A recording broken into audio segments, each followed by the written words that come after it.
Hello and welcome again to the Bench Report, where we discuss recent debates and briefings from the benches of the UK Parliament. A new topic every episode. You're listening to Amy and Ivan.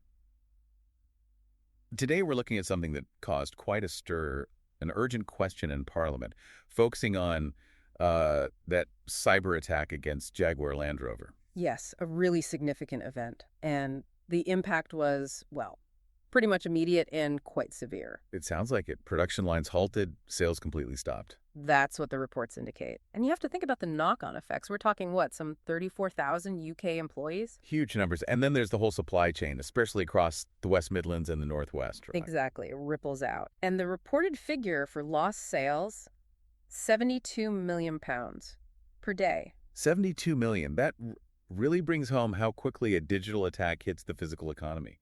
Must create a lot of anxiety for workers, for businesses. Absolutely. Understandable anxiety. The government's response seems to have been quite rapid, though. What are we seeing there? Well, daily engagement with JLR, apparently.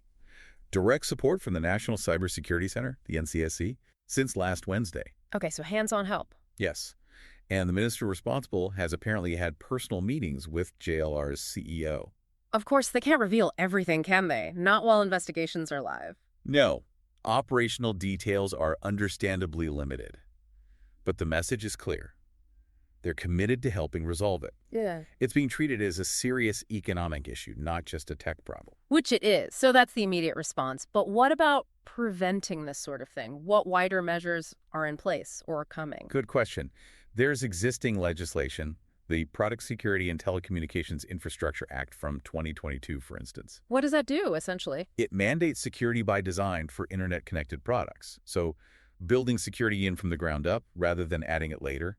Think secure foundations, not just alarms on the doors. Makes sense. And the NCSC, they do more than just react, presumably. Oh, definitely. They offer a whole range of tools and advice. Their Cyber Essentials scheme, for example, is meant to be highly effective against common attacks. Reducing the likelihood quite drastically, I heard. That's the aim. Plus, they offer training for boards, for staff, early warning systems to flag potential threats on networks. And there's new legislation on the horizon, too. Yes, the upcoming Cybersecurity and Resilience Bill. That's intended to raise standards, especially in critical services. Energy, water, the NHS, places you really don't want falling victim. And updating older laws, like the Computer Misuse Act, that's from 1990. It is. Trying to apply laws from the dial-up era to modern cyber threats is challenging, to say the least. The landscape has changed entirely. Especially with things like ransomware, which keeps cropping up. A major issue. And the government's stance there is quite firm. They advise against paying ransoms. Why is that, specifically? Because paying essentially validates the criminal's business model. It encourages more attacks. The focus has to be on prevention, resilience, and catching the perpetrators. It's a tough line to hold, though, isn't it? If you're a company hemorrhaging millions, like that £72 million a day figure for JLR, the pressure must be immense. It's incredibly difficult. There's definitely a tension between that long-term policy goal and the immediate commercial survival instinct. And this JLR incident, it's not happening in a vacuum, is it? Not at all. It's part of a much bigger picture. We've seen other major British names hit recently. Marks & Spencer, even the British Library, had significant issues. That statistic was quite eye-opening. Something like 40% of UK companies reported some kind of cyber attack last year. Around that figure, yes, 40%.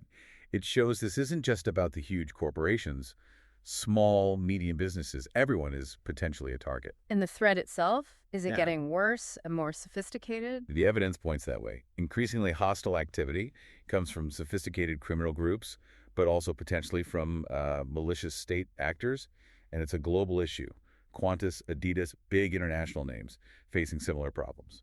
Is there a sense that maybe companies sometimes focus security efforts in the wrong place? Well, there's an interesting point raised sometimes that companies might, understandably, prioritize protecting customer data, credit cards, personal info, maybe sometimes at the expense of securing their core operational systems, the systems that actually run the factory or the logistics. Leaving the core business vulnerable even if customer details are safe. That's a critical distinction. It is. It underlines that this is fundamentally a national security issue and an economic one. It affects every single sector. And looking forward, there's this idea of computers on wheels, future cars. Exactly. As vehicles become more connected, more autonomous, they potentially become targets too. It adds a whole new dimension. Yeah. Not just data theft, but potential physical disruption, even safety risks. A sobering thought. It really demands constant vigilance, constant adaptation from businesses, from government, from all of us, really. Precisely. Proactive defense, built-in security, awareness.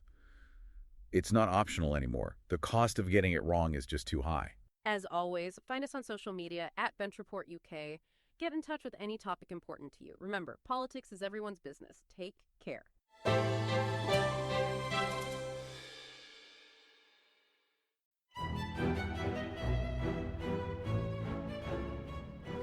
Hello there, this is Tom, the producer of The Bench Report.